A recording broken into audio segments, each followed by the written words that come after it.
Pode começar? Não vai ter transmissão mesmo, não, né? Não, a gente está gravando porque entrar no Zoom só entrar. Depois Ah, coloca no Zoom. direto? É? Só no irmão que ele queria assistir. Então Pode passar. Tá no grupo, vou mandar, já mandei pra mim. tá. Bruno, eles não conseguem ver a gente, não? Então, boa tarde a todos e todas que vieram aqui nesta tarde escutar, aproveitar a passagem pelo Rio de Janeiro, por ocasião da reunião da Comissão Teológica Internacional de Monsenhor Piero Costa. Es una cosa muy... Monsenhor Piero No sé Costa, por qué para ellos esto.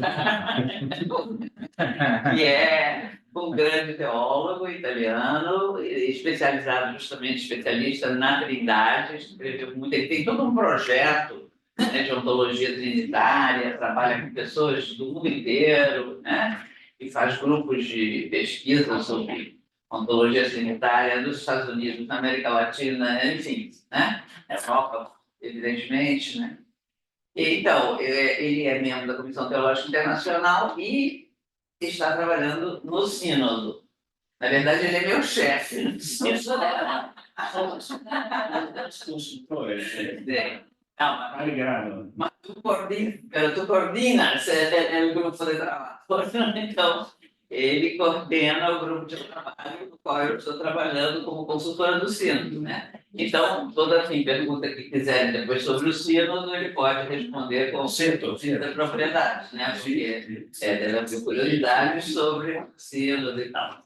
Mas antes ele vai então nos apresentar esse belíssimo tema, a reciprocidade do Pai, do Filho e do Espírito Santo. E, enfim, ele vai apresentar esse texto e depois a gente pode dialogar com ele. Tá bom? Muito bem. Tá. Ma guiado la más importante di mi presentazione è che sono un gran amigo del Maria. Disso. Es la más importante.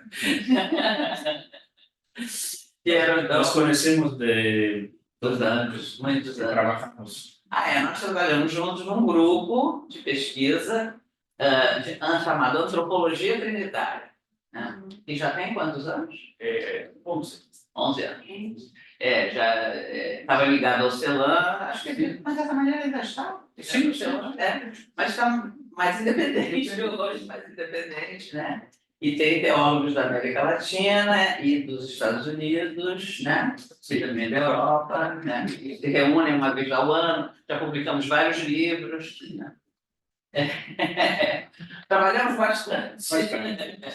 Conosco estava, junto com o Piero, era um dos líderes do grupo, o saudoso padre Scanoni, Juan Carlos Scanoni, que foi professor do Papa, um argentino muito ilustre, e esteve. A última coisa que ele fez, no evento do qual ele participou, antes de falecer, foi aqui no Rio, a reunião do lançamento da rede Eclesia na América, que seguiu a reunião do Grupo Antropologia Trinitária. Depois disso, ele voltou para Buenos Aires, uma semana depois ele teve um AVC, e muitos dias depois morreu. Já era idoso, tinha 89 anos, mas não parecia, né?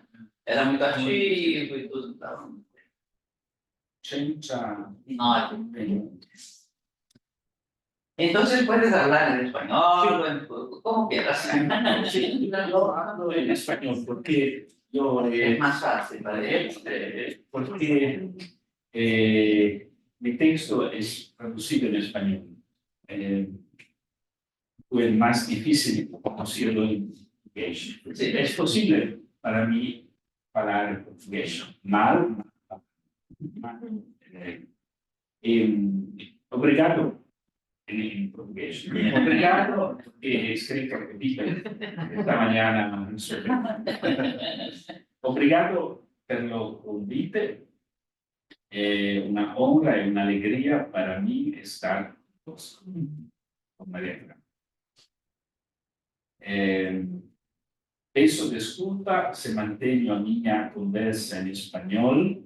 Não é por gostar menos da vossa bela língua, mas simplesmente porque me era mais fácil ter a tradução. Obrigado per la vostra comprensione linguistica e desde ya per la vostra atención. El tema de dicha, de mi conversar, es como una ocasión por después dialogar. Pues, es un tema que me gusta mucho, me interesa mucho. Yo soy un bello profesor, 40 años de enseñamiento a la Universidad Pontificia de Roma. Yo soy de Turín, en Italia. He estudiado antes de la teología, filosofía. Y un tema para mí central es el tema de la Trinidad, no como una simple verdad de fe, ma como una experiencia de vida y una inteligencia de la realidad, en la luz de la revelación de Jesús en el soplo del Espíritu Santo. El tema que deseo compartir con vos es habitar la reciprocidad del Padre y del Hijo en el Espíritu Santo. En estos días he leído aquí un pequeño libro de un filósofo italiano, se llama mismo, que dice, me gustó mucho, que la reciprocidad, se puede decir, es el tema más hondo en el magisterio de Papa Francisco. La reciprocidad en el sentido verdadero, en el sentido trinitario, reciprocidad y gratuidad, no es una reciprocidad del do ut des, gratuita. Esta reciprocidad que nos es entregada, mostrada, manifestada por la revelación del Padre en Jesús, es compartida en el soplo del Espíritu Santo. Esta reciprocidad, habitar, vivir esta reciprocidad en nuestras relaciones, en unidad con la presencia de Dios en cada uno de nosotros, entre nosotros, es, yo pienso, verdaderamente, es encender de nuevo el sentido y el destino de la historia en nuestro tiempo. Porque nos vivimos dice Edgar Morin, porque no sé, es antropólogo, filósofo francés de gran 102 años, él dice que nos vivimos una policrisis ecológica, económica, política, social, una policrisis. No solamente una crisis, una policrisis, que es el constante crecimiento. Dice Papa Francisco, nos vivimos una tercera guerra mundial, como se dice, apecia, Pedaços e capítulos. imbécil. Es una realidad. Palestina, Israel, Ucrania, la Siria, Afganistán. Nos vivimos la crisis ecológica, o sea, aquí en Amazonia es una realidad. Y en este momento de policrisis, en todos estos sentidos, el pensamiento, es decir, el pensamiento sobre esta realidad, sobre este desafío, dice Edgar Morin, el pensamiento se ha vuelto ciego. Se ha vuelto ciego. No es capaz de asumir el desafío de esta crisis. Ahora, en esta crisis, la fe cristiana, la fe en Jesucristo, se puede decir que es fuente fiable e eficaz de resistencia, de esperanza, de inspiración concreta, práctica.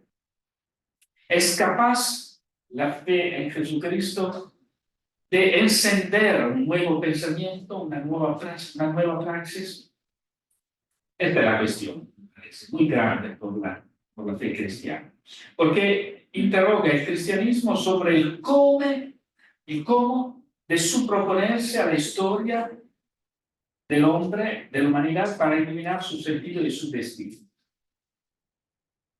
La respuesta a este desafío parece obvia. El cristianismo es la religión del Dios uno y trino, revelado en Cristo, el Hijo del Padre hecho carne por nosotros los hombres, por nuestra salvación, trayendo consigo para nosotros el don y la responsabilidad de la justicia y de la fraternidad en el Espíritu Santo, derramado sin medida sobre toda la creación. Es un evangelio formidable, esta buena, pero este evangelio significa que el cristianismo en este momento de policrisis es más la religión del Padre o es más la religión de la libertad del Hijo o es la religión de la novedad, de la fuerza del Espíritu Santo, o es la religión, como se dice, originariamente del Padre, del Hijo y del Espíritu Santo. Esta es la comunidad cristiana. ¿Y cuáles son las consecuencias de la respuesta a dar sobre el sentido y el destino que no somos en esta luz de la Trinidad? En la historia del cristianismo nos hemos visto, lo digo de manera muy general, que las respuestas a estas demandas se pueden encontrar en dos formas. La primera línea de respuesta es que es la atención a la dinámica económica de la historia de la salvación, del revelarse de Dios. El Padre se revela en el Hijo, se comparte, se comunica en el Espíritu Santo. Somos la gran página de teología de Ireneo de Lyon, por ejemplo, de Gregorio de Naciancio, entre los padres. Y en este sentido se ve en la modernidad la asunción del significado históricamente performativo de esta revelación trinitaria. Joaquín de Fiore, ¿conocen? Es un gran místico, se puede decir, del Medioevo. Buenaventura de Vallorejo, en la luz de San Francisco, hace una visión histórica de la revelación cristiana. En la modernidad, Hegel, la Freiheitsgeschichte, la historia de la libertad, Schelling, la historia de la revelación, es en esta línea de la visión trinitaria de la economía de la salvación. Una otra línea es la más ontológica, la más metafísica, que contempla el misterio de Dios en sí, no sin proyección en la creación de la historia de la salvación, mas ante todo en sí mismo. Tomás de Aquino, el gran amigo de Levi, gran amigo Agustín de Hipona, Antonio Rosmini, es un gran...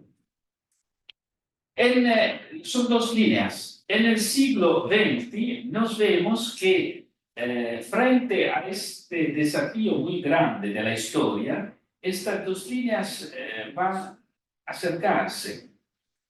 Carraner, el Grundaktion de Carraner, conoces muy bien, ¿sí? La Trinidad económica es la Trinidad inmanente y viceversa. En otra forma, von Balthasar, la Iglesia Ortodoxa Pavel Florensky, Sergei Bulgakov, los genios de la teología del siglo XX, Wolfgang Pannenberger, Gisbert Grisake, al mismo tiempo en América Latina, yo pienso a Leonardo Boff, Trindade e a Sociedade, penso a Maria Clara Wigner e Victor Galdino, Teller, de austeridade a vida no coração do mundo. Penso a Gonzalo Sarazaga en Buenos Aires, Dios es comunión. Es decir, la línea de conjugar las dos líneas histórico-salvífica y ontológica en una nueva visión. También en África, en Asia, y la posición del Vaticano II, de la gran, del magisterio en ese momento de Papa Francisco, que es un magisterio formidable. Es la nueva etapa de la recepción del Vaticano II. Es esto, sí, gracias. Ahora, es necesario profundizar esto en cruzamiento de estas dos líneas sobre la base del gran trabajo teológico hecho en el X siglo, en estos días. Y al centro de esta conjugación aparece el tema de la reciprocidad. El tema de la reciprocidad entre el Padre, el Hijo, el Espíritu, la reciprocidad entre el varón y la mujer, la reciprocidad entre nosotros, la reciprocidad en la solidaridad a nivel social, la reciprocidad en la solidaridad, la reciprocidad en el encuentro entre las religiones, etc. Y lo que significa esta reciprocidad. Dos palabritas sobre Antiguo y Nuevo Testamento y después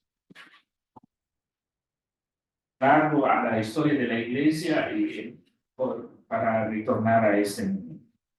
En el Antiguo Testamento se puede, me parece, ver el manifestarse de esta reciprocidad. No parece a primera visión porque todo siempre asimétrico, es decir, la revelación del Dios, Yahvé, el Kadosh, el más santo, en realidad, en el Antiguo Testamento nos vemos dos palabras claves que expresan la relación entre Dios y su pueblo. Alianza, la alianza es ciertamente asimétrica porque es Dios quien la entrega al hombre, ma è una simetria por la simetría, por crear relación, crea una reciprocidad donada de Dios, ma es una reciprocidad. Esto es tan vero que la otra palabra clave en la otra palabra clave en el Antiguo Testamento es la responsabilidad. La más grande metáfora que dice la relación entre Dios y el hombre es la responsabilidad. Es grande. Es una novedad. Cuando el Cantar de los Cantares dice, mi amado es para mí, y yo soy para mi amado. Buenas tardes. Más. Mi tema es habitar la sintonía del Padre, del Hijo y del Espíritu Santo para encender el sentido y el destino de la historia. Hoy en esta policrisis, dice Edgar Morin, policrisis ecológica, económica, política, social, en constante crecimiento. La reciprocidad en la visión cristiana, que enraíza en el Antiguo Testamento, esta reciprocidad donada entre Dios y el hombre a la luz de la alianza y a la luz de la responsabilidad. Cuando en el Cantar de los Cantares se dice, mi amado es para mí, y yo soy para mi amado,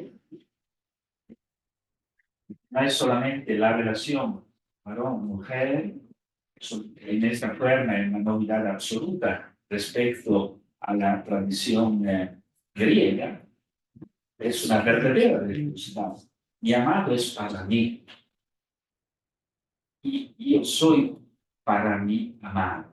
Reciprocidad de amor. Esta reciprocidad es para expresar la reciprocidad en el amor de gracia entre Dios mismo y la humanidad. Eso es. Y cuando el libro de la Génesis dice el comandamiento de Dios, y los dos serán una sola carne, el profeta Oseas, yo te desposaré en la fidelidad y tú conocerás al Señor. Esta reciprocidad la reciprocidad de la relación entre Dios y la creación. Ahora, sobre este espacio, el kerigma, la praxis, el destino de Jesús de Nazaret, actualiza el significado de la promesa, de esta experiencia, va induce también a una resemantización, incluso disruptiva, de esta reciprocidad. El índice más expresivo del umbral de la unidad que la conciencia de la humanidad se ve incitada a cruzar resulta de la calificación de Dios mismo como el Padre de nuestro Señor Jesucristo. Dios es el Padre de Jesús. Lo que significa que nos debemos identificar a Dios en la relación que Jesús testimonia vivir a partir de Él y en relación a Él. Dios se identifica así. El paradigma así atestiguado no es nuevo. Ciertamente en el Primer Testamento nos identificamos a Dios a partir de la relación por él mismo instaurada con Abraham, Isaac, Jacob, el Dios de los padres, el Dios de Israel revelado a Moisés y anunciado por los profetas. Ello comporta que la respuesta por parte del partner humano la respuesta humana pasa a determinar la reconocibilidad de este Dios. Este Dios se da a conocer en la respuesta del hombre. En Jesús, este paradigma adquiere un valor singular porque es la experiencia de ser hijo en la relación con Dios, como Jesús la experimenta y atestigua, que califica la paternidad de Dios. Yo puedo comprender algo de la paternidad de Dios mirando a la filialidad de Jesús. Ya los padres de la Iglesia, como Ireneo de Lyon y Hilario de Poitiers, llaman la atención sobre el significado peculiar de la oración con la que Jesús se dirige a Dios. La conocemos bien, en Mateo 11, Lucas 10.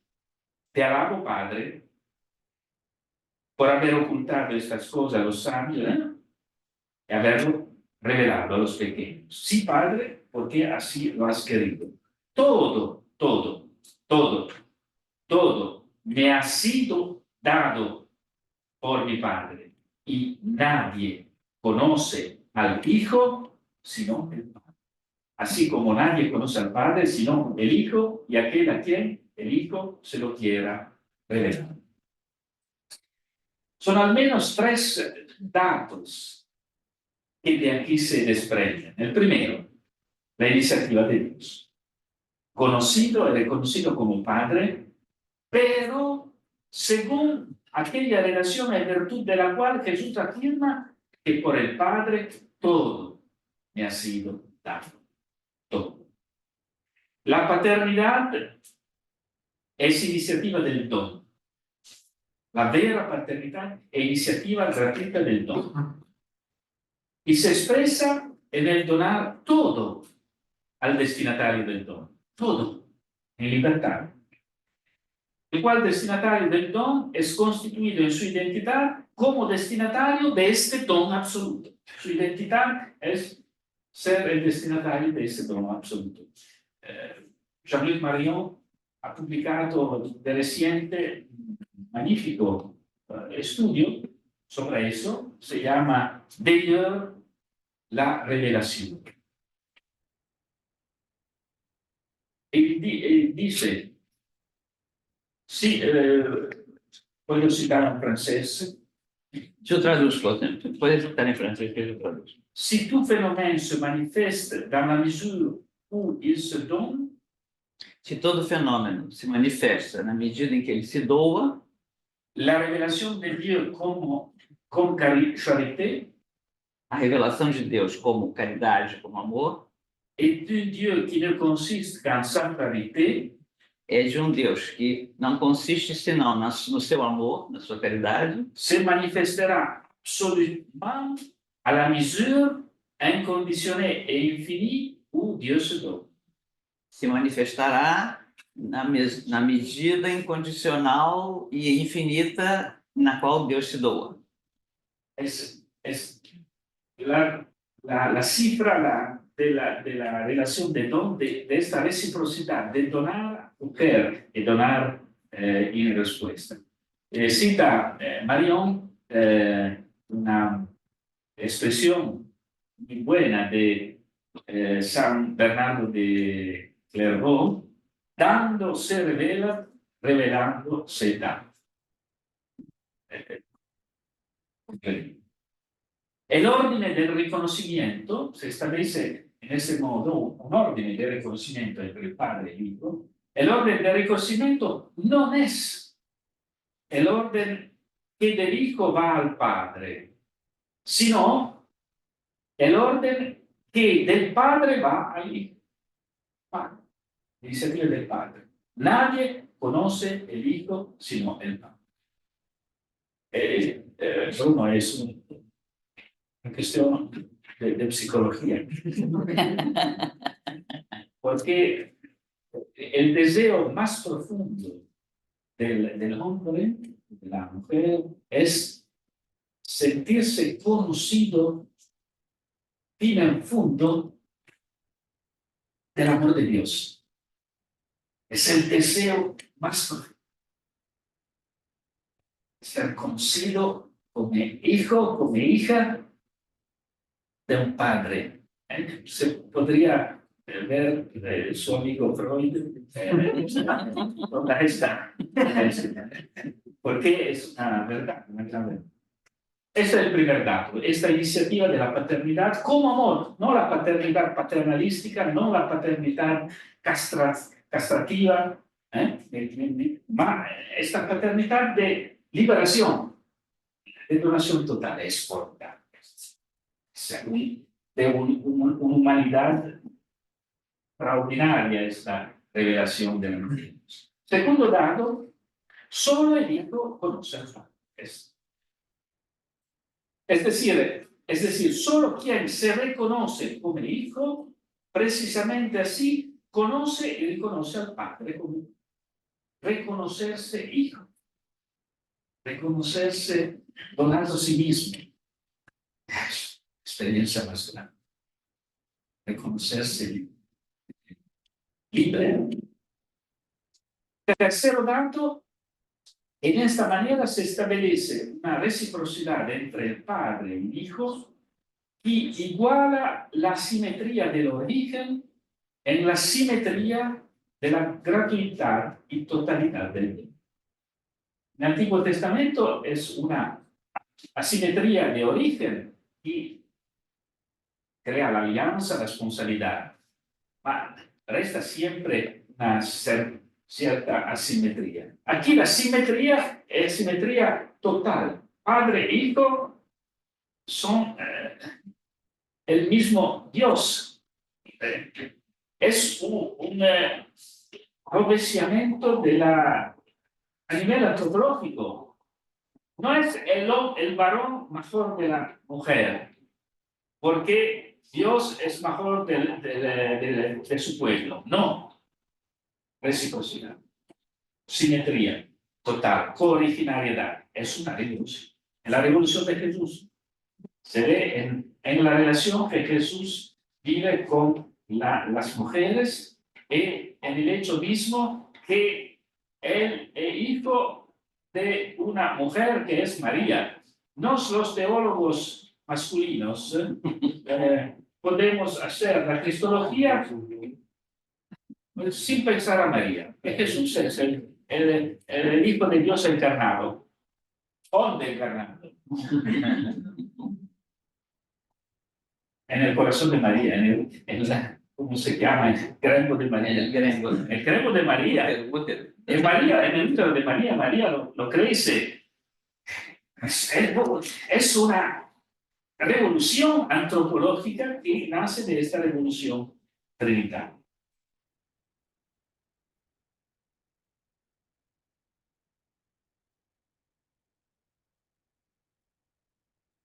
Dejar en la sombra el hecho de que una tal reciprocidad es una nueva frontera que se explica en el Nuevo Testamento, no se repliega sobre sí misma, sino que es por sí misma intencionalmente abierta y como tal se comunica. Es una reciprocidad, me gusta decir reciprocidad reciprocante. Una reciprocidad que crea otra reciprocidad, no es cerrada en sí misma. Suscita la dinámica de libertad, de gratuidad, de comunicación. Esto es expresado en el texto de la plegaria de Jesús, latín: nadie conoce al Padre sino el Hijo y a quien el Hijo se lo quiera revelar. Es decir, esta es participación de esta reciprocidad en el Espíritu. Pregunta: ¿lo que el Hijo comunica en esta plegaria? El original griego de los sinópticos no lo especifica, por lo que se tiende a identificarlo con el conocimiento del Padre. El Hijo comunica el conocimiento del Padre, ¿no? Los padres de la Iglesia dicen que lo que comunica el Hijo es la relación entre sí y el Padre. Es decir, comunica esta reciprocidad, la experiencia de esta reciprocidad, porque participa la relación trinitaria. Lo que se realiza gracias al don del Espíritu Santo.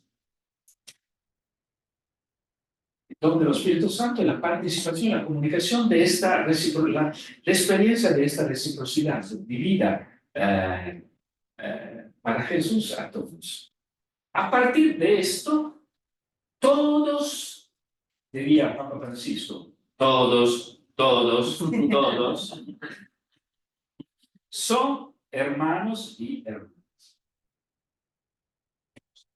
Y tal deben permanecer. No se puede llamar a alguno Pai o Señor, sin poder reclamar ninguna forma de privilegio o de superioridad. Más grande revolución antropológica en la historia del mundo. Esta portada de su raíz es verdaderamente en la revelación del Dios que es Trinidad. En el cuarto evangelio se ha una profundización de esta, maravillosa profundización de esta dinámica de reciprocidad, porque la filialidad de Jesús es contemplada en el cuarto evangelio como la clave de inteligencia de su misión. Él no hace más que lo que debe hacer al Padre. No es una repetición mimética, lo que muchas veces los cristianos decimos. Una repetición mimética. Diría René Girard. No, es un ejercicio de libertad en la que se repropone creativamente, con fidelidad, ma creativamente, según la dinámica de la redundancia, el don siempre original y siempre nuevo en la que la vida del Padre se comunica al otro de sí. Esa es la tarea del ser cristiano. Esta fidelidad, esta creatividad, no repetición, ma creación siempre nueva. Por esta razón el Padre, que es el viviente, ha enviado al Hijo, y el Hijo vive por, es decir, en griego, dia, en virtud del Padre, del amor del Padre. Esto significa no solo que el Padre dijo, siendo uno, otro del otro, son al mismo tiempo, siendo otro del otro. No somos unos, siendo otro del otro. Porque viven en libre y gratuita reciprocidad, cada uno por, con y en el otro, para acoger al final libremente a todos en la coinonía de nosotros, de Dios mismo, nosotros mismos.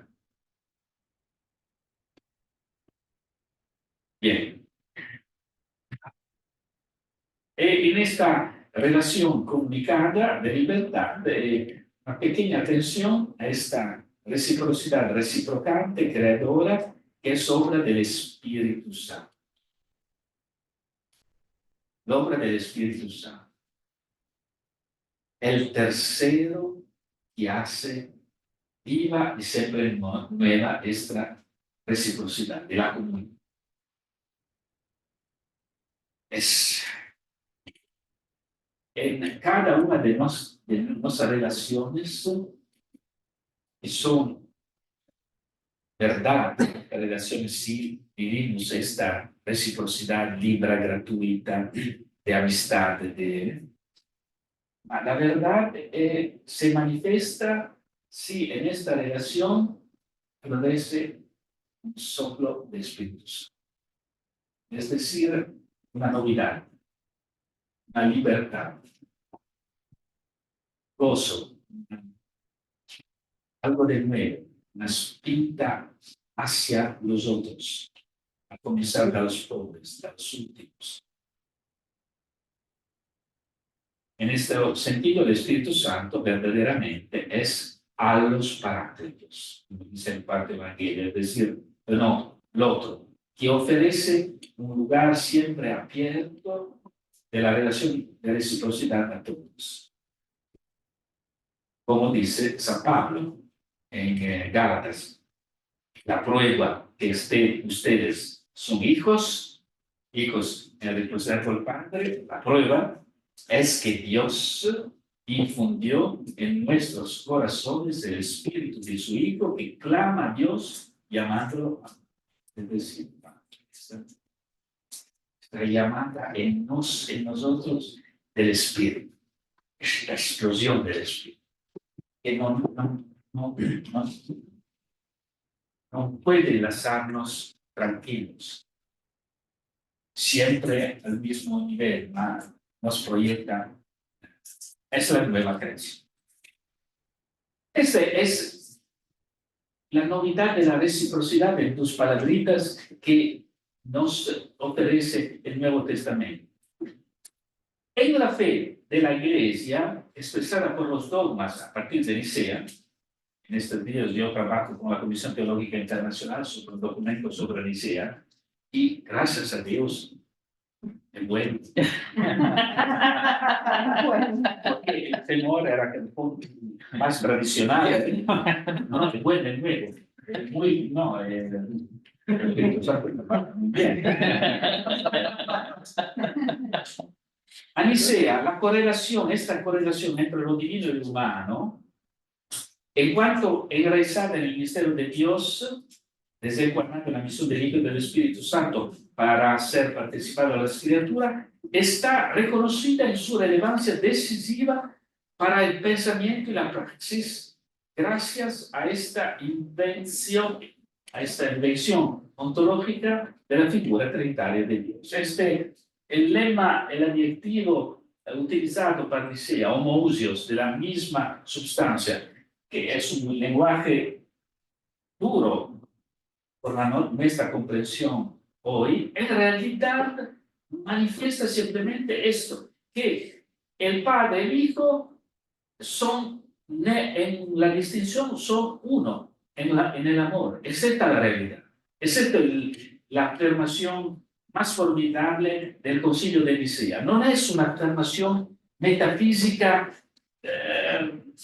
como dire, no legada a la revelación. Es, como decir, la defensa de la novedad ontológica de la revelación. Como dice, decía siempre Juan Pablo II, una fe que no es pensada y dicha con inteligencia no es una verdadera fe. Es decir, es necesario pensarla y... sin embargo, este lenguaje griego de la poesía corre el riesgo, que en los siglos se ha hecho, el riesgo de eclipsar la referencia a la generación, a la metáfora de la generación, que establecía la igualdad en la distinción entre el padre y el hijo, esta simetría. Y la tentación del pensamiento cristiano fue, de ahora en adelante, de Nicea en adelante, de ser traído hacia una ascensión in excelsis que sí tiene el mérito de expresar una semántica ontológica de lo divino, corre el riesgo de dejar en segundo plano la comprensión interpersonal históricamente dramática de su revelarse, participarse en el signo de la libertad personal, recíproca, reciprocante, nella costruzione della giustizia e la perdón. Nos, los cristianos, en el pasar de los siglos, hemos podido confesar la Trinidad y benedecir las armas de los ejércitos que se mataban uno con el otro. Tranquilamente. Es una terrible, dramática contradicción a la Trinidad. ¿Cómo se hace que el pueblo brasiliano, aquí en la bahía de Río de Janeiro, ¿no? Que los franceses, calvinistas, siempre humanos, se puedan matar por la bendición de las armas distintas? El mismo Dios trinitario bendice, me parece en ese momento el patriarca de Mosca. Nos lo hemos hecho así por siglos tranquilamente, sin gran problema. Es una contradicción a este mensaje de libertad de reciprocidad. La verdadera novedad del lenguaje ontológico clásico de Nicea, pasando por Agustín, Tomás de Aquino, la vera novedad, el guadagno fundamental es la afirmación que la relación es idéntica a la sustancia. El ser es por sí mismo relación. De Trinitate de Agustín, libro quinto, Tomás de Aquino, que dice, latino,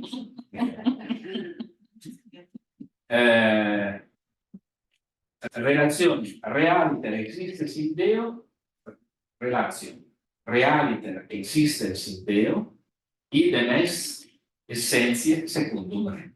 Es decir, la relación es idéntica al ser substancial de Dios. La realidad del Padre es toda relación al Hijo y del Hijo al Padre. Esa es formidable. Eso, por mí, el genio de Agustín y Tomás de Aquino son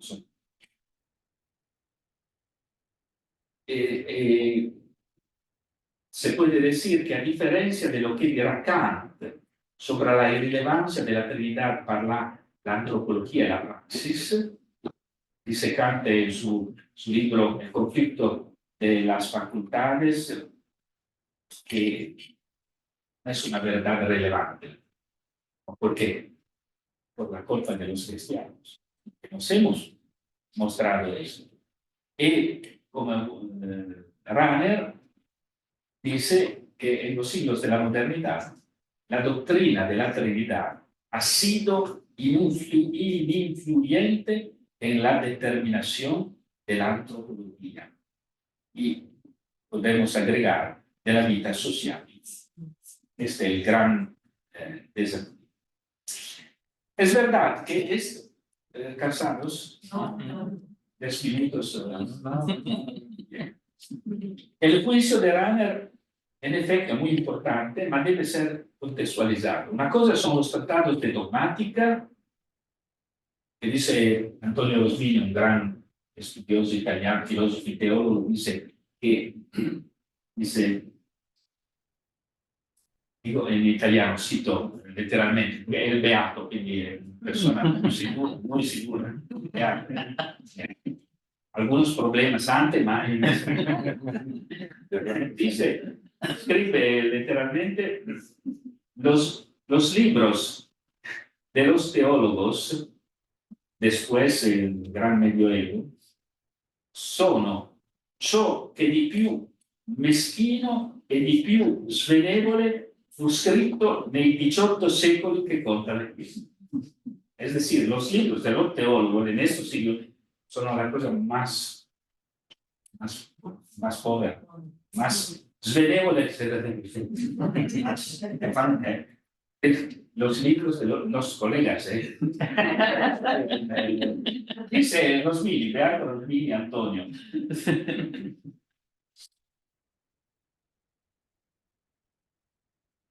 Dice ancora, libri per riassumere tutti in una parola, senza spirito, senza principi, senza eloquenza, senza metodo.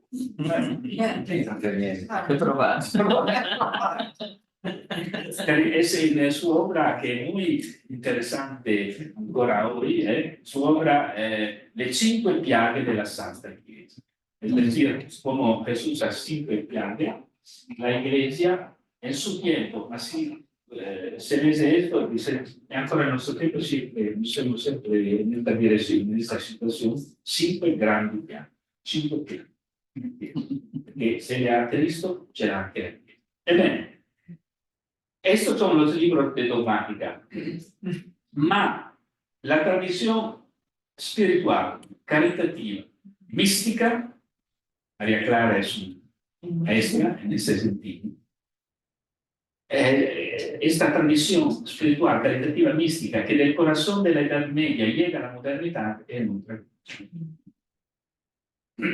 Perché esta tradición espiritual, caritativa, mística, mantiene viva la eficacia personal, diaconal y social de la experiencia cristiana en la fe, de la relación con Dios Padre, con Cristo en el soplo de los espíritus.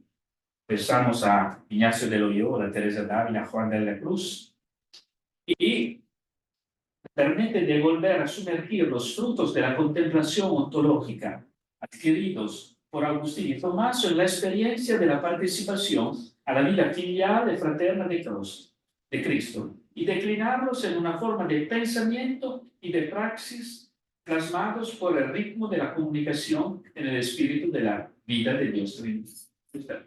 La gran mística. Juan de la Cruz es un formidable en este sentido. Sin embargo, la extraordinaria descripción de la ontología de las relaciones trinitarias y divinas, heredada por la gran tradición teológica, no ha incidido en modo culturalmente significativo sobre la percepción del significado antropológico y social custodiado en el mensaje evangelio de la filialidad. El paradigma que siguió predominando fue el de una configuración jerárquica y patriarcal, que ha inhibido el desarrollo a nivel antropológico y social de estas decisivas adquisiciones y ha favorecido el consolidarse de inaceptables derivas, como, por ejemplo, la alianza política entre trono y altar, la práctica opresiva del colonialismo,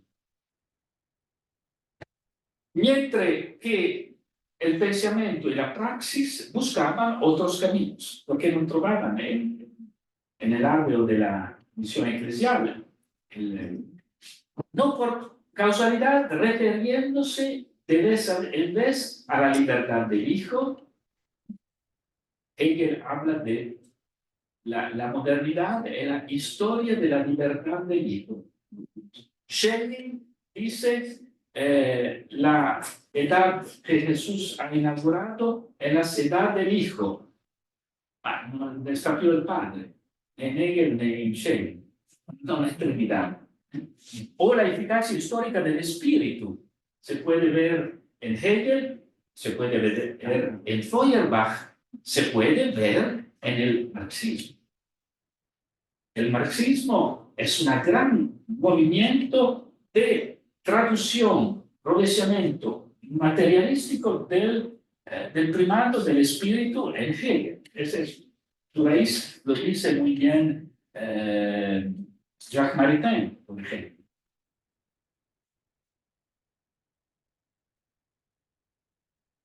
Hay que reconocerlo.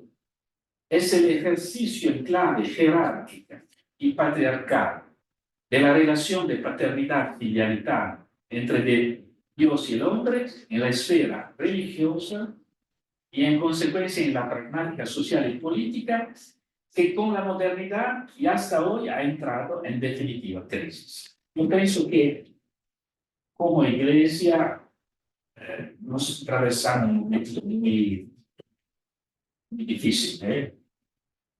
Yo no conozco aquí una situación más general, en Europa se ve muy bien. Es una crisis del modelo, no es una crisis del evangelio, del misterio de la iglesia, ma de un modelo de la idea social de ser iglesia.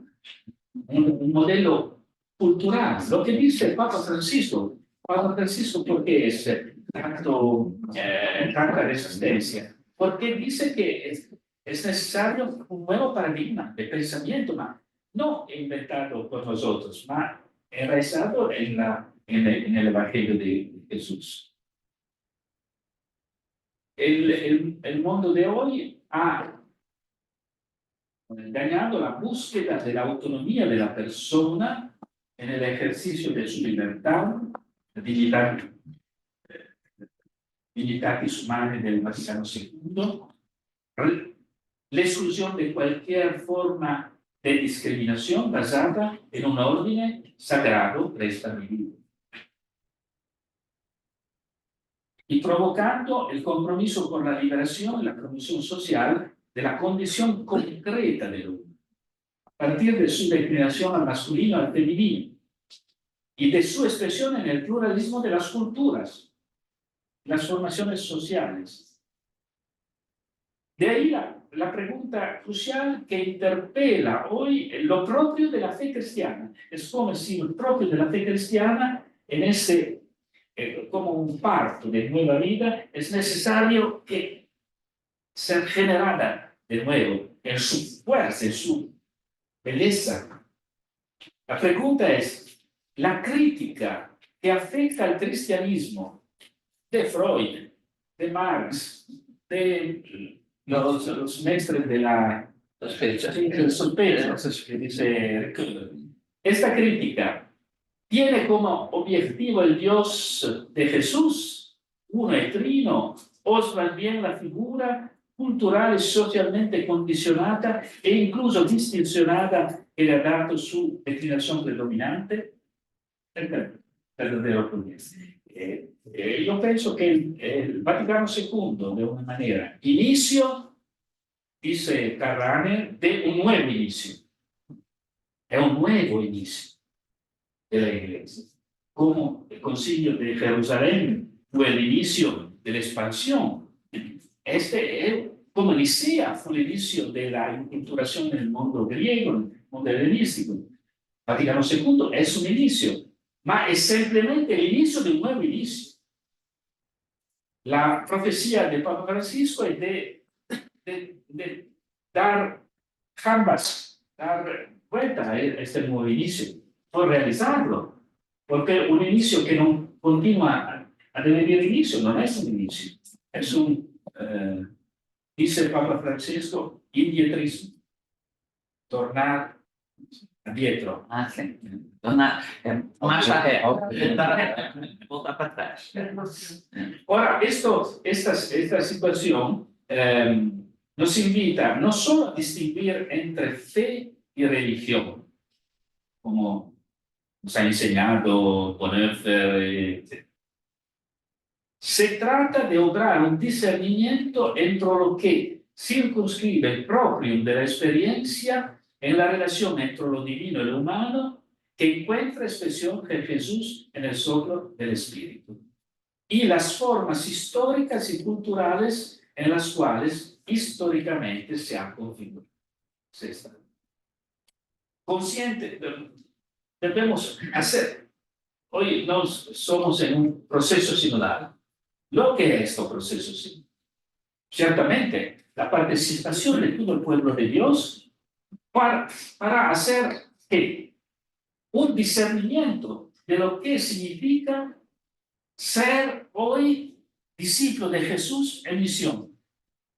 Este es el discernimiento. Es necesario todos para hacer este discernimiento, porque la situación es totalmente nueva. Es necesaria una gran obra de discernimiento.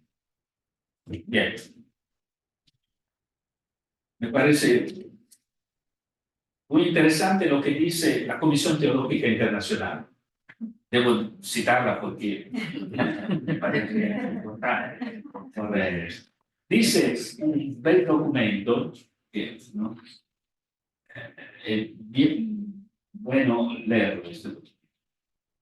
¿No? Verdaderamente lo digo, ¿no? Como, se llama Dios Trinidad, Unidad de los Hombres, el monoteísmo cristiano contra la violencia. Dice, afirma, me parece muy serio, muy sencillo. Nosotros, teólogos cristianos, somos conscientes del hecho de haber tenido que emprender con todos los creyentes un largo camino histórico de escucha de la palabra y del Espíritu para purificar la fe cristiana de toda contaminación ambigua con las potencias del conflicto y de la subyugación. Los evangelios presentan a Jesucristo en la unicidad de su personal relación con el Padre, como se decía. En él reconocemos a Dios que se hace visible precisamente en el momento en que vemos la perfección del hombre que corresponde íntimamente a la relación con Dios. En la tradición de la Iglesia, el principio de esta verdad cristológica de Dios nunca se ha perdido, a costa de poner al cristianismo en una contradicción entre su práctica histórica y su inspiración auténtica, para provocar, no sin el doloroso paso por el escándalo de prácticas deformadas, su renovada conversión a la pureza de su fundamento. Consideramos también sinceramente que el reconocimiento de esta contradicción ha supuesto en la época actual de la Iglesia un salto irreversible de calidad en la doctrina y en la práctica, volviéndose inseparable del futuro del cristianismo, así como del ideal de una religión auténtica. Por dicho motivo, pensamos que esta profundización representa una real oportunidad para repensar la idea misma de religión. Me parece muy fuerte, muy fuerte, muy preciso. Es Comisión Teológica Internacional. Participa de su parte del magisterio de la Iglesia, porque el documentos son publicados con la aprobación del Papa. Muy bien.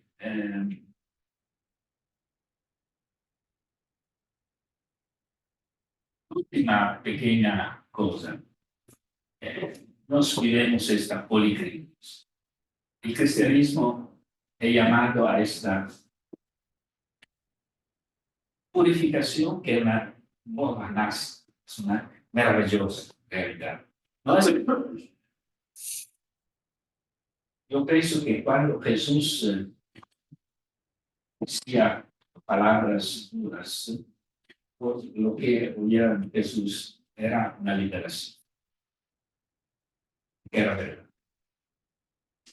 Y la verdad hace libres. Es necesario con el amor, con el gaudio del amor, el gozo del amor. En este momento de crisis, yo pienso, debemos guardar al momento de crisis vivido por Jesús. Jesús, el Hijo del Padre hecho hombre, vive esta reciprocidad plena con el Padre en el soplo del Espíritu. Mas Jesús vive la crisis más grande que es posible vivir. La vive en la fe, la vive en el amor, la vive en el don de sí. A las 3, dice el Evangelio de Marcos, Jesús exclamó en alta voz, Eloí, lama sabactani, que significa, Dios mío, ¿por qué me has amado? Esta última trágica oración de Jesús no puede ser atendida, no puede ser reabsorbida en un preconstituido marco metafísico de reconfortante reciprocidad. La exegesis y la experiencia de la fe, pienso la explicación de los místicos, de Juan de la Cruz a una mística del mismo tiempo que tuve el gozo de compartir con ella, Chiara Lubick,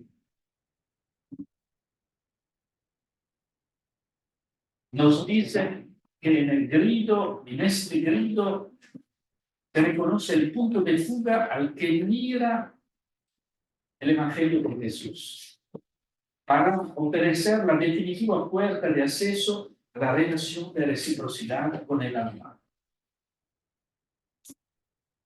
Lo dice la confesión de fe por primera vez el evangelista registra como pronunciada por boca del centurión.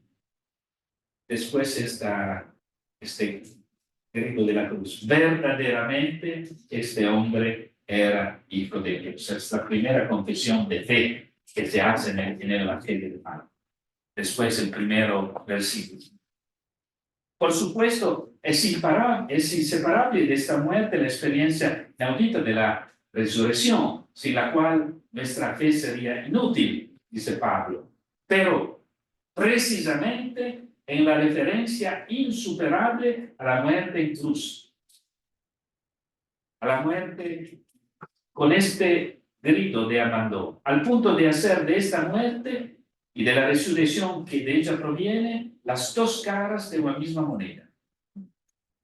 Porque la resurrección es por parte de Dios Abba el sello del reconocimiento escatológico del ser hijo.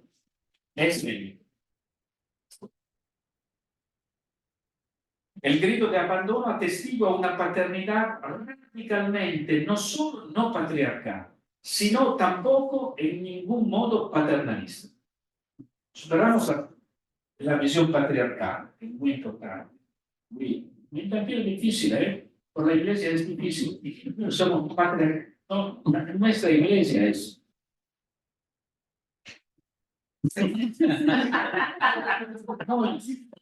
muy masculina, muy patriarcal y muy clerical. Es necesario paso adelante muy fuerte. No es suficiente superar esta patriarcalidad. Es necesario superar el paternalismo.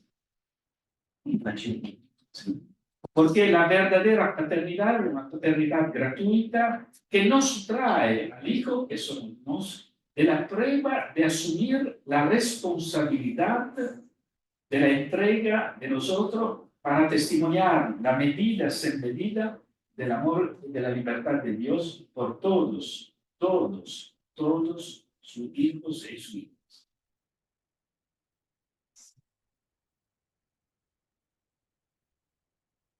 Jesús persiste en el testimoniar la voluntad de bien de Dios que es Padre hasta el momento decisivo del abandono. Atestigua así su fidelidad como fuente inagotable de la fraternidad y sororidad de la que nadie está excluido. Yo no soy se esta tercera guerra Jesús no explotará, no lo soy. Prego que no sea. Ma no siamo dos guerras. Las armas atómicas son, no se tapen. Nos, discípulos de Jesús, lo que debemos hacer en estas situaciones. En Gaza, en Siria, en Ucrania, en Sudán, lo que es el lugar del discípulo de Jesús.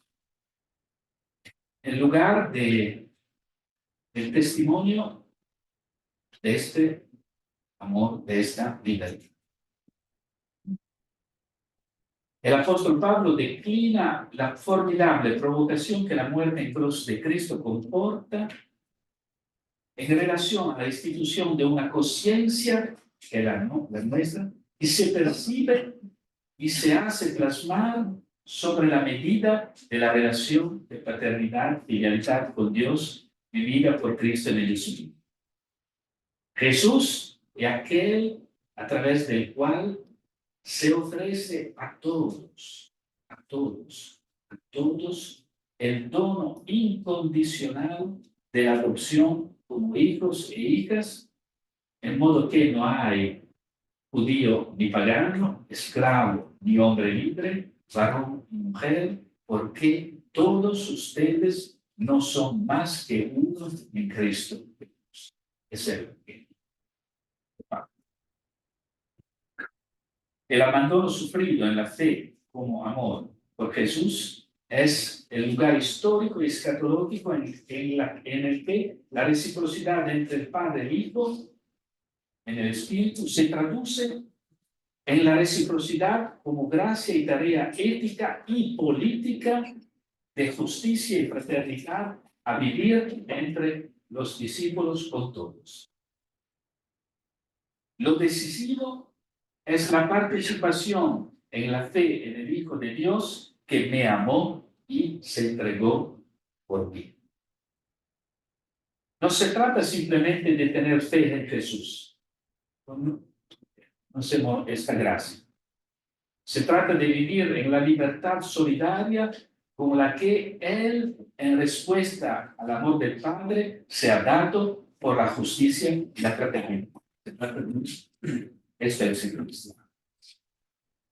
Esta fe es la expresión del ser hijo recibida de Dios en el Espíritu, reconocido en su incondicional voluntad de bien como Padre a través de la división incondicional de sí bajo su mirada para la liberación de todos y cada uno de los hermanos y de las hermanas. Esta división, ¿me comprende? Esta división es. Y de esta división no es atribuible solo a la fe connotada en sentido confesional, como reconoce el Vaticano II. Esta división se puede dar en otra forma, pero que para todos, en cualquier caso, es propiciada esta división por el Espíritu de Cristo, en la libertad reposorial que acoge y testimonia la verdad de la justicia, que interpela desde Dios a la conciencia, desde dentro la maraña contradictoria de la historia. Esta es la luz de la fe. Esta es la luz de la conciencia humana que cerca la fe. Yo pienso, es el kairos de un pensamiento que nace de la fe, se alimenta de la fe y que inspira una praxis en esta nueva etapa de la historia del Evangelio al servicio del lamento del reino. En este kairos, una iglesia y se redescubre sinodal y acogedora. Una iglesia de libertad, de fraternidad. Una iglesia hospital de campo, dice Papa Francisco, no una iglesia es la iglesia del tercero milenio. Yo termino aquí. Muchas gracias.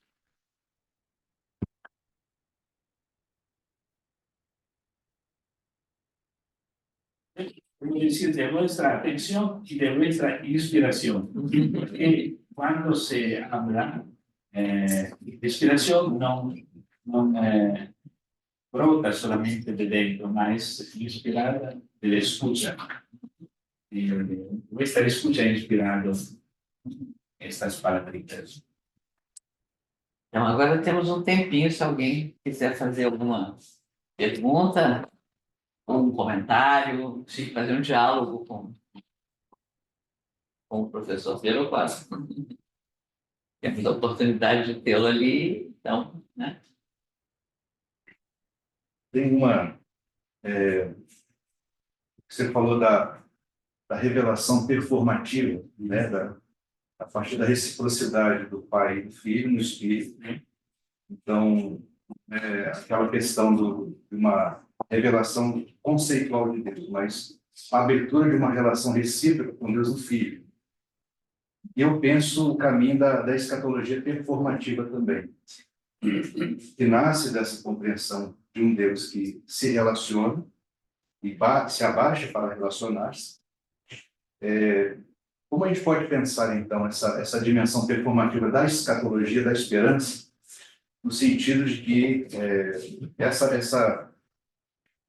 perspectiva é uma perspectiva de profundo compromisso com o mundo que vivemos, como responsabilidade com este mundo, com o futuro para este mundo? Como a gente poderia fazer essa aproximação? ¿Capito? Sí, ho capito.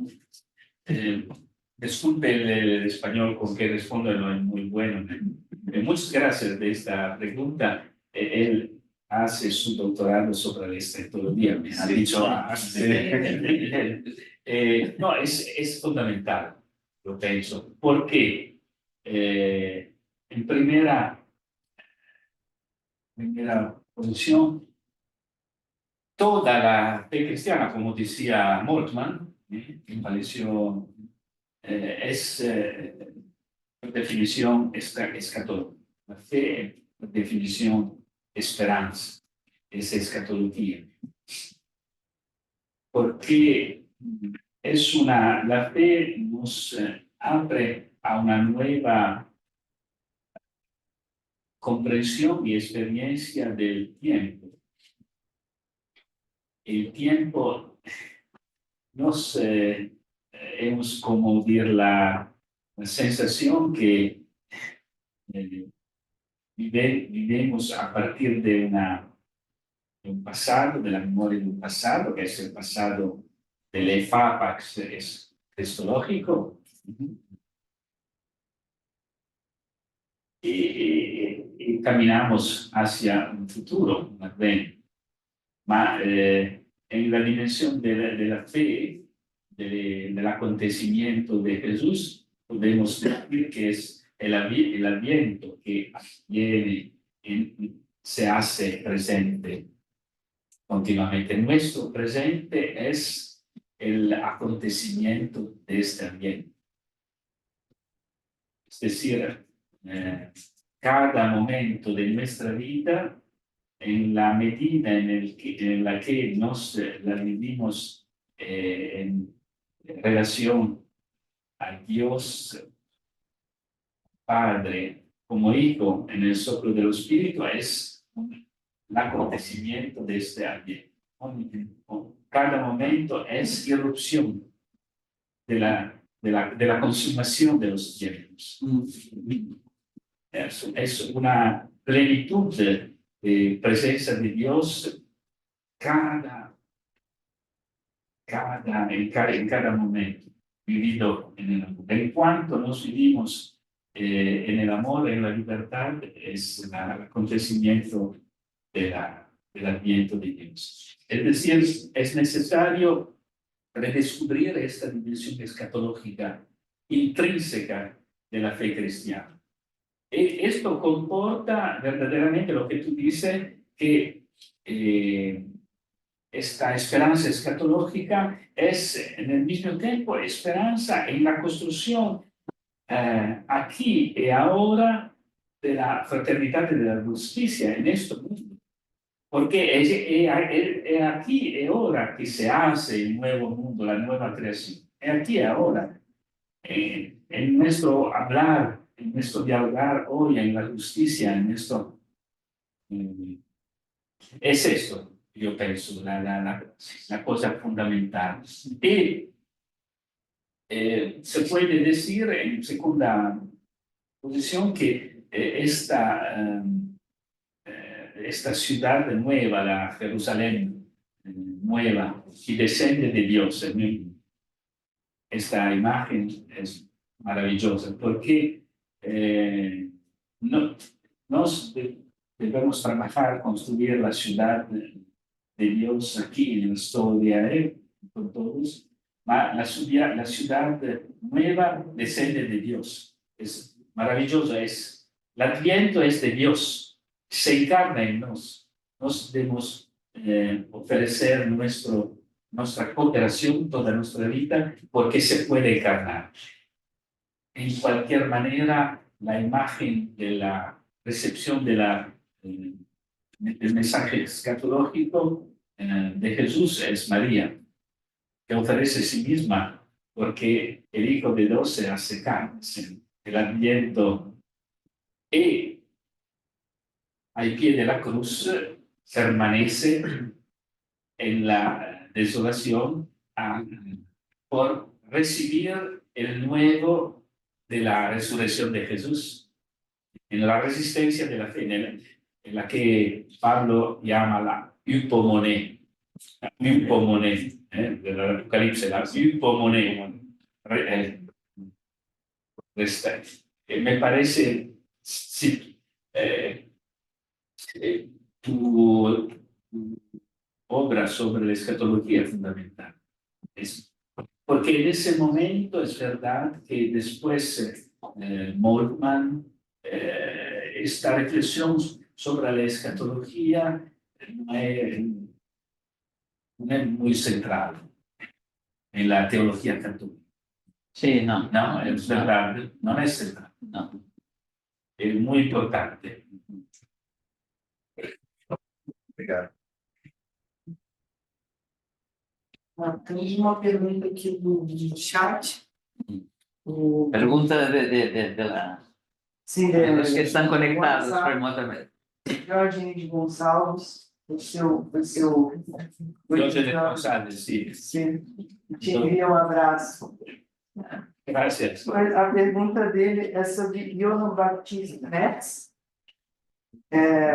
dizendo que Metz argumenta que a encarnação revela o compromisso de Deus com a humanidade e sua identificação com os que sofrem. Nesse sentido, a Trindade está intimamente ligada ao sofrimento humano e à busca por justiça e libertação. Então, a pergunta: a verdadeira compreensão da Trindade é um modelo para uma teologia comprometida com a transformação social e a luta pela justiça? Se for rapidinho. Sí, sí. Gracias, Diógenes. Diógenes ha hecho el doctorado con María Clara y mí Com tutela. con tutela sobre Johannes Baptist Metz. Y tú has dicho todo. Es verdad lo que dice Diógenes. Es esto. Es perfecto.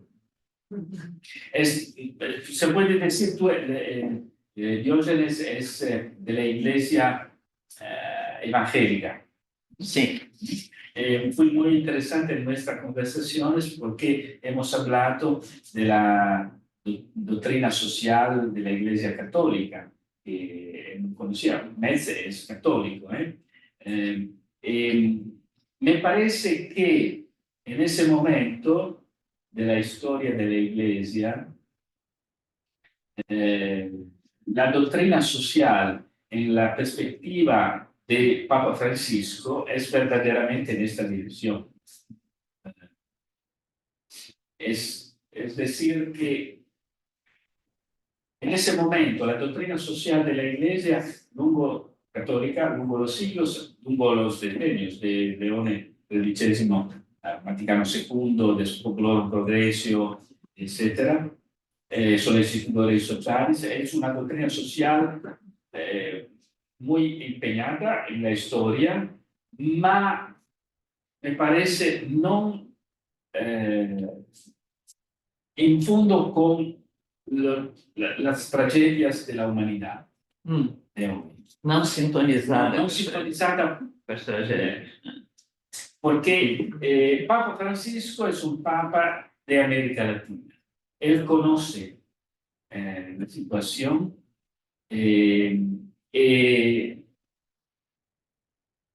cuando fue elegido papa, su amigo, el cardenal aquí de Brasil, Cláudio Nunes, sou o ouvido dele. no dimenticar, no Não se olvidar olvida los dos pobres. pobres. É. Eso, yo pienso que Papa Francisco hace que la Iglesia descubra la dramaticidad, la tragicidad de la pobreza, de la guerra, en ese momento, de la guerra, de la ecología, porque es una novedad grandísima en la historia de la Iglesia, la Laudato Si, y de las fuerzas del mal. Es decir, nos hemos en la situación mundial de hoy de las potencias del mal a nivel económico, político, estructural, cultural, ideológico. Y después del mal espiritual. Es necesario tomar conciencia de esto, muy fuerte, porque el mal es verdaderamente mal. Y si se la combate. Gracias, Diógenes. Ele está dando tchau. ¿Cómo? Ele está assim. Quem mais? Luan. Isso fala de reciprocidade reciprocante. Se seria isso, né? Sim, Reciprocante. Reciprocidade reciprocante. Eu posso estar aqui divagando, mas eu pensei em Teilhard de Chardin e no Levinas. Levinas. Embora o Teilhard de Chardin é um ponto cabuloso, porque é um pioneiro na ideia, depois é restituída, abolido e tudo mais, mas na ideia do cristogênese. Sim. Porque se a reciprocidade ela é um ponto de possibilidade de abertura, então o pensamento de Teilhard de Chardin ele caminha por isso, porque na ideia de um evolucionismo cristocósmico você tem outras possibilidades. E o Levinas, isso que eu queria trazer como ponto de interação, ele é muito interativo na teologia por causa do outramente, né? Então, ele fala de um ateísmo religioso e ele tem a máxima de que não pode ver Deus, mas sim o humano, e Deus está no humano. Então, a minha pergunta é se poderia, de alguma forma, ter a ideia da reciprocidade nesses dois pensadores como possibilidades, alguma coisa desse tipo? Oh, muy bien, gracias. Muy, porque Teilhard de Chardin, esta idea de la magnífica de la Cristogenesis es intuida para él en la dimensión de la relacionalidad. Es decir, la cristogénesis cósmica se hace en la medida en que se hace relación entre los elementos biológicos, personales, etc. Se puede leer la evolución cristogenética como un crecimiento de las relaciones entre las personas y las realidades cósmicas. El crecimiento de esto, como dice en la Laudato Si el Papa Francisco, todo es conectado en el mundo. En la medida en la que nos crece esta conciencia y se hace una reciprocidad reciprocante, crecida. Magnífica esta posición de Teilhard de Chardin, yo pienso en esa dirección. Exactamente. Es fue escrita una tesis en Italia sobre este tema. La Cristogénesis de Teilhard de Chardin y la cruz de Jesús como dinámica de vaciamiento que permite ese encuentro de las diferentes formas. Certamente Levinas mismo es en esta dirección, porque como dire, la cosa fundamental por él es verdaderamente esta relación que es una relación simétrica, ma fondata en el otro, en Dios mismo.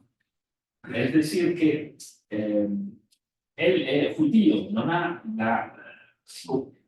el elemento revelado de la Trinidad, ma sulla base dell'Antico Testamento es esta la realidad. Es esta, no es otra. Yo pienso que es certamente, es verdad que nuestro amigo Juan Carlos Cannone Era levinasiano. era levinasiano, era la dottrina sociale.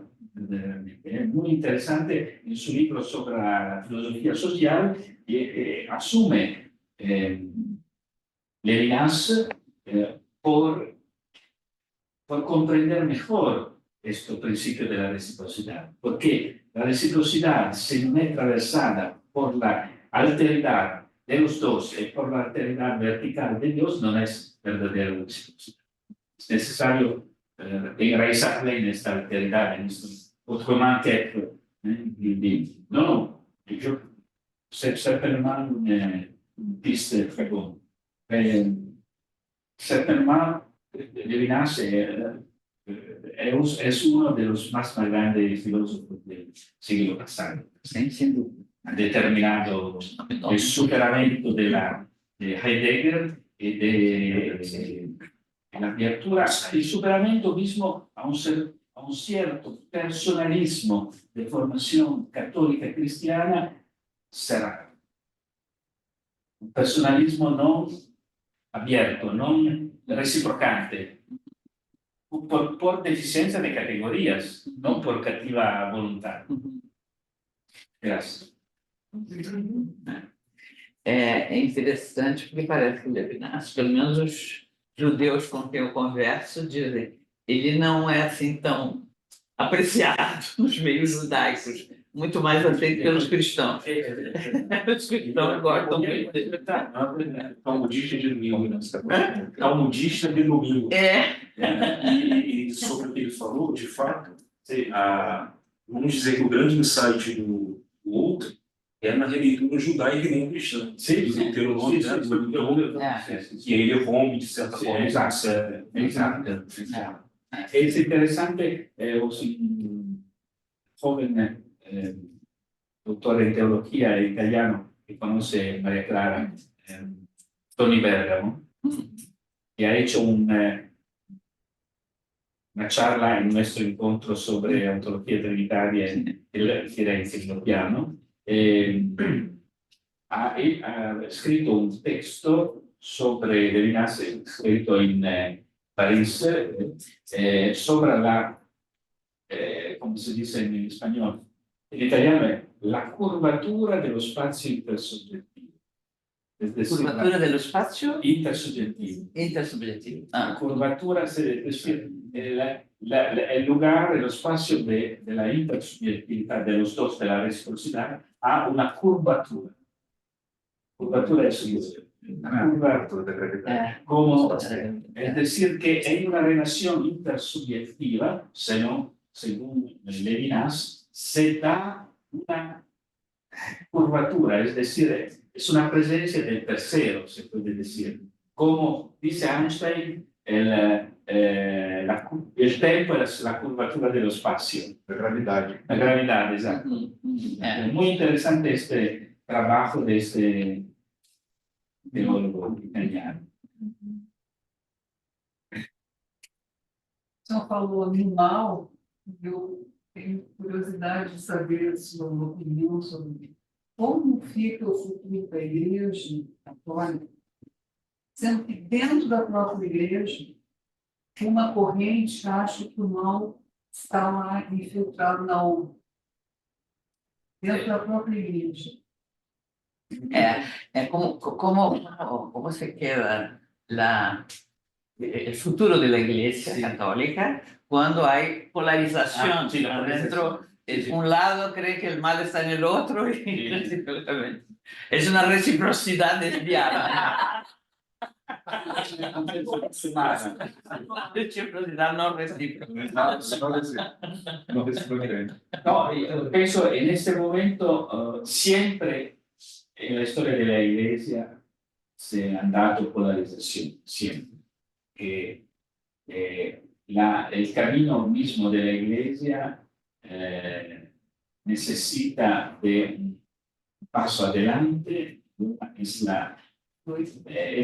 implica un destaco del pasado, una apertura al nuevo, etc. Siempre se han dado polarizaciones. En ese momento, las polarizaciones se ven, porque antes estaban más cubiertas. En ese momento, porque Papa Francisco es muy explícito, porque él percibe que es necesario paso adelante. Es necesario. Él ha hecho Génesis Romana por eso. Es necesario un cambiamiento. Ahora, en ese momento,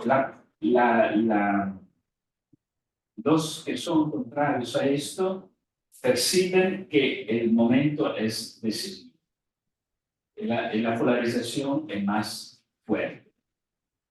Ma yo pienso que esta polarización es buena, porque es necesario, dice el Evangelio, que se descubran le carte, si dice en italiano, si scoprono le carte sulla tavola.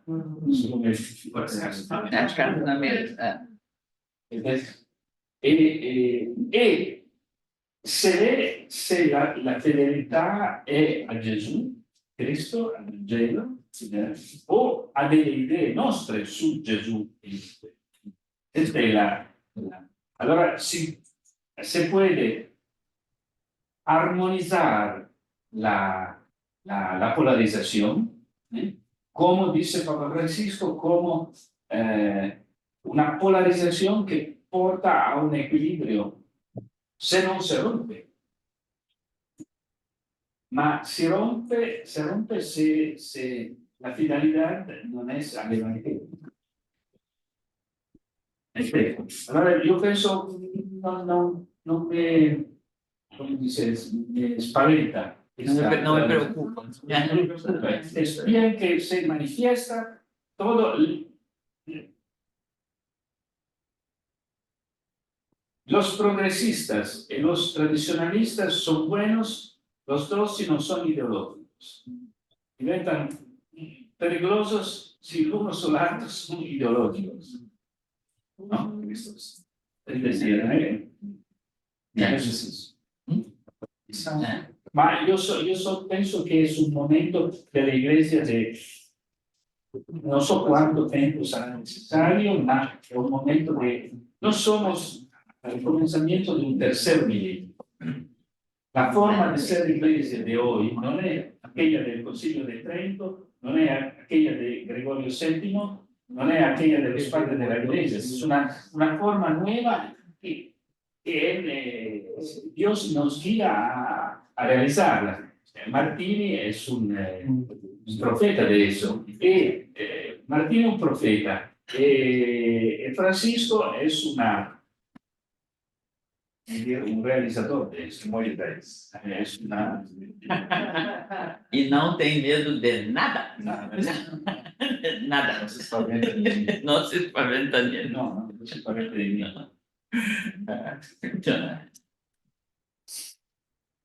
Posso fazer uma observação? Claro. E uma pergunta? Claro. Primeiro, dizer que me emocionei quando o senhor falava pela paixão do amor, como o senhor falou de Deus, muito gratificante. O segundo, assim, queria fazer uma pergunta sobre a situação atual do homem. A igreja, ao longo do tempo, tem verificado a sociedade com momentos de materialismo, de ateísmo, enfrentado dificuldades como também a teologia da libertação trouxe reflexão sobre uma situação social. A impressão que eu tenho é de que vivemos um momento de um vazio existencial em todas as classes, em todos os pontos, ao ponto de nós hoje termos fenômenos como suicídio de crianças. E aí eu pergunto, assim, diante desse símbolo, se há essa sensibilidade, porque me parece que, por exemplo, Jesus, como nós vemos lá, a Heloísa deprimida, de anos, perdendo sangue, e está completamente abatida, ela busca Jesus exatamente para se restabelecer, não só fisicamente, mas trazer o ânimo. Então, essa nossa igreja está sensível a essa. Yo soy muy de acuerdo sobre esta diagnosis, se dice, de esta situación. Es el vacío existencial y social, es la realidad de nuestra civilización, porque se ha perdido, como dire, el sentido de lo que es vivir, que es bien hacer. Se nasconde esto vacío en muchas formas, ma el vacío muy... Porque es, como dire, el más profundo deseo que el corazón humano ha de encontrar el sentido de su vida, de su camino. La iglesia, nuestra iglesia, me parece poco sensible. Francisco lo es, porque su mensaje es un mensaje por la que el hombre pueda encontrar el sentido de su vida. Dios, la libertad, como decía San Tomás de Aquino, la felicidad, la beatitud.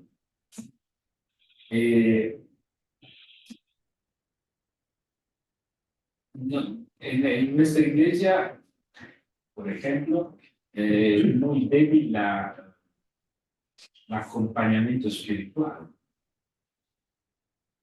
No se hace. Algunas veces encuentro jóvenes, no muy relacionados con jóvenes, desean descubrir la fe, Dios, Jesús. Yo no sé dónde enviarlos. No sé. Porque nuestras parroquias algunas veces son liturgia, catequesis, toda estructura, sacramentos, no, es necesario el contacto personal, la relación, todo el tiempo de La conversación. la conversación.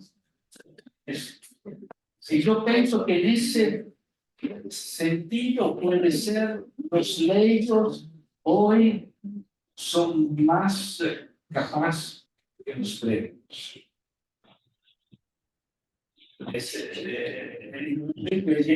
Es presente esta sensibilidad,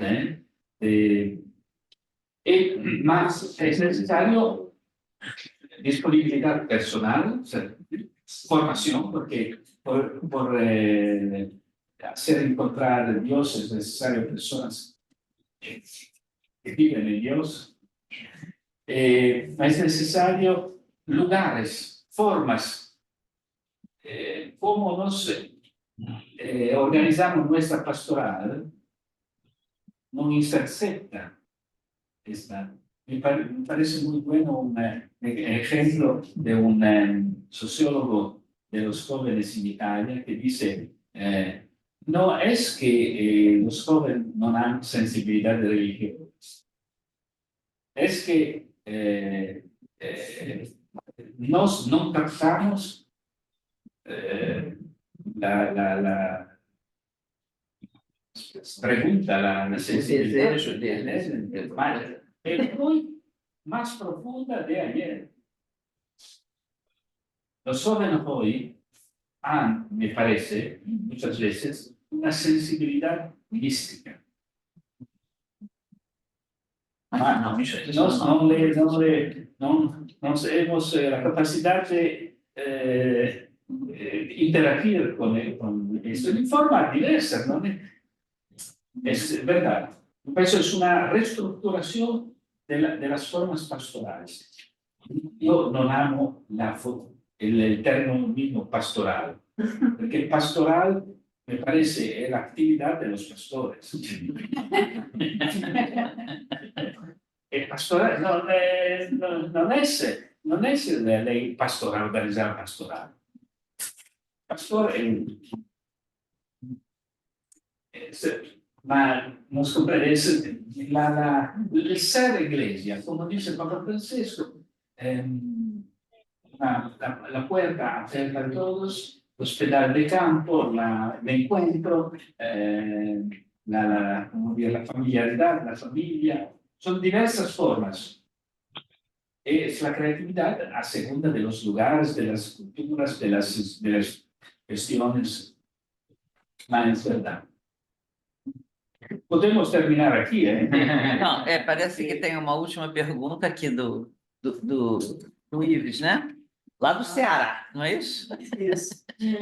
Você vai... Pedi aqui para ele liberar, ele ainda não liberou Ah, a voz. pensei que você ia falar pro... Acho que ele consegue falar, vamos ver. Ah, sim. Então, mas vocês conseguem me ouvir? Mas tá baixo. Mas tá muito baixinho, né? Tá muito baixinho. Vamos ver. Tá muito baixinho, né?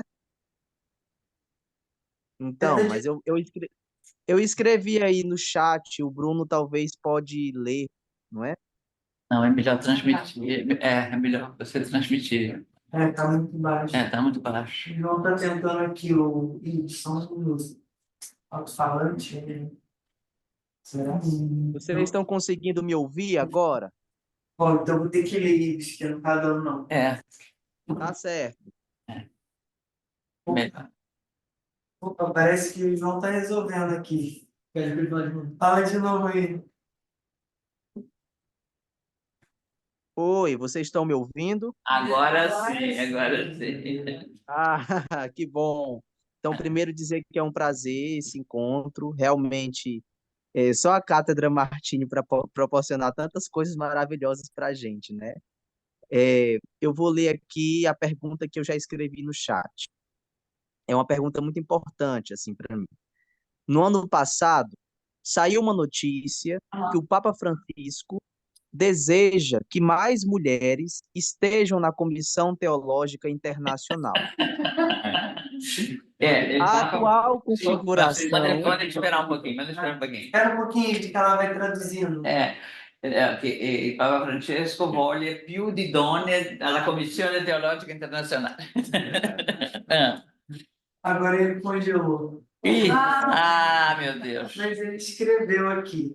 A atual configuração é de uma maioria de padres, algumas vezes sem publicação de obras e artigos, e com uma vida acadêmica menos ativa que outros teólogos.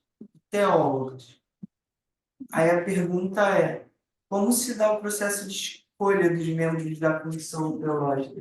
Como se elige los... No, Sí. ¿Cómo se eligen los miembros? É possível a gente incluir mais as mulheres. Sí.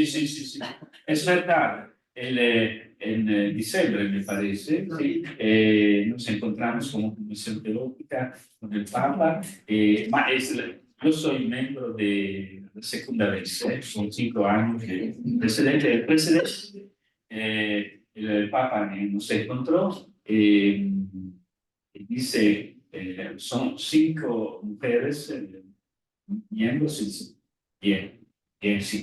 ma che no, in italiano, che non siano la ciliegina sulla torta. Non seja cerejinha do bolo, né? E stavolta è ancora più estate. Ma io scherzando gli ho detto al Papa, ma Papa Francesco, ma sei tu che le hai nominate? Ele disse ao Papa, mas foi você que escolheu. I membri della commissione sono nominati dal Papa. Ovviamente, scusa, parlo italiano. I membri della commissione sono nominati dal Papa, ma su indicazione della dottrina della fede e delle conferenze episcopali locali. Quindi questo è il processo. E allora ovviamente danno la lista al Papa, il Papa sì, quando le ha firmato non si è accorto che erano solo 5 e l'ha firmato lui, ma lì doveva, io avevo chiesto quando che sono stato nominato segretario, ma sono stato nominato dal Papa, ma non è che sono entrato nel meccanismo della scelta, sono stato scelto io, eccetera.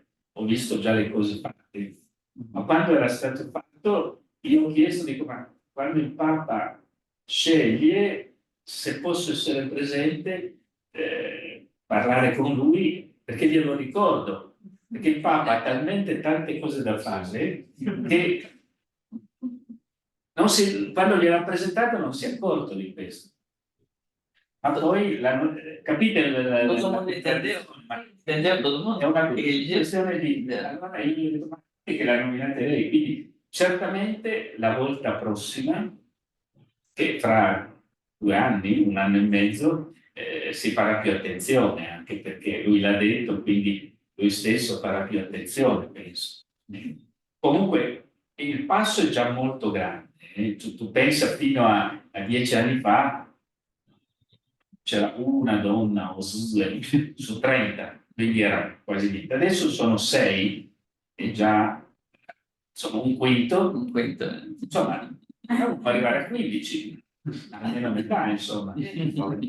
C'è anche da dire che no, perché lui ha detto che qualche volta i membri non hanno una protezione così buona che altre teologhe e donne.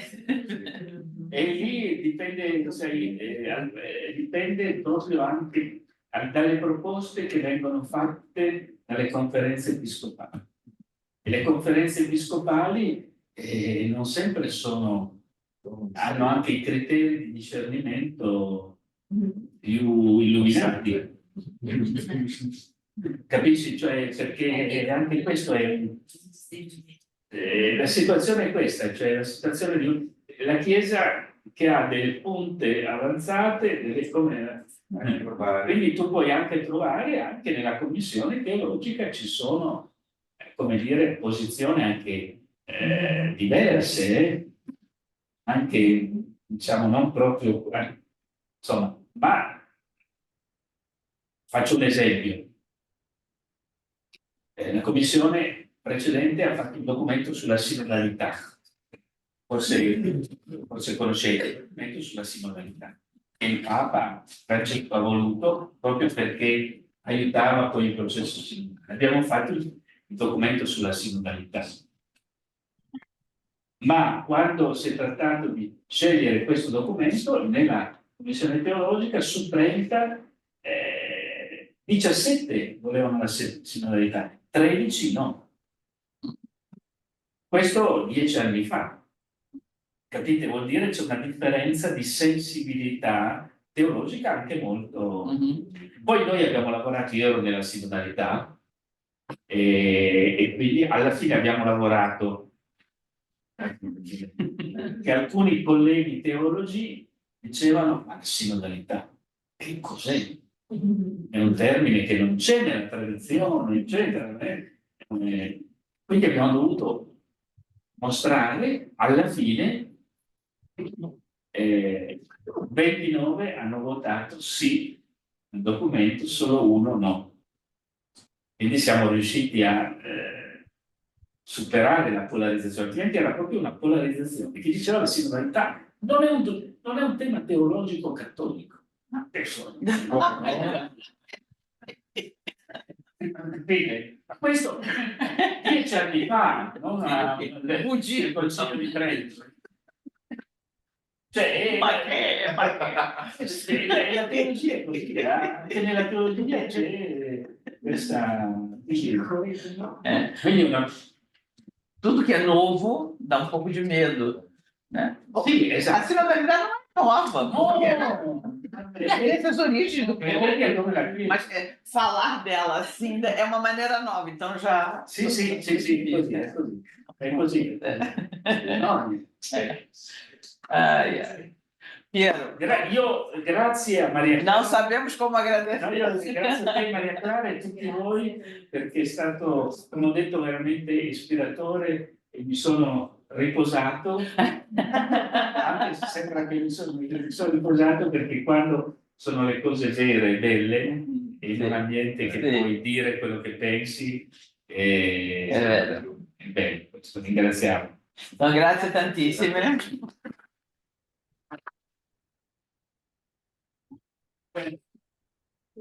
Ecco, adesso